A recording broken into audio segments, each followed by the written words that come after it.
Good day mga idol, ito yung full tutorial ng ginawa nating automatic incubator. First step, binaklas natin tong manual incubator at pinagpuputol na natin mga idol.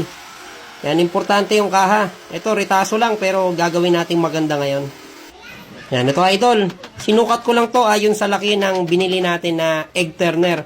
Para at least hindi takaw sa space tsaka magamit natin po lahat. So ito na yung box idol. Medyo pangit pa tingnan. Nilagyan ko lang butas dito para at least medyo masarap sa mata ba.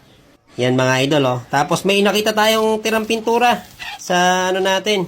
Pangbakal. Pinintura ko na dito idol para presentable. Kasi pintura talaga nagdadala idol para maging maganda yung project natin. Yan ang number 1. Tapos dito tayo sa wiring mga idol. Mga idol. So yan. Yan. Itong black red, dito po yan connection sa saksakan, sa outlet. Yan, tanggalin na natin para mas maintindihan nyo.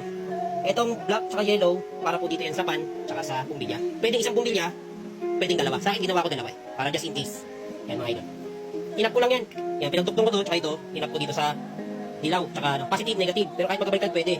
Kasi, yan, tapos, ito idol, tinap ko lang din dito. So, kung ano yung kinakabitan nito, masyadong mabilis, pero para maintindihan nyo, ito ang thermostat, ito ang saksakan sa outlet, ito namang isang wire, dito ko na tinap lahat. Ilaw, fan, tsaka yung egg turner. Yan, para mas mabilis na maintindihan, medyo pangit ng pagkakadrawing. Hindi pa finished product kasi wala pang pinto. Pinto na lang, bali, halos fibers na natin ito ginagawa. Yan, game, testing natin. Ayun. Yan, ito yung thermostat, tapos may fan sa loob, may hangin. Yan, mga retaso na lang pero goods pa yan.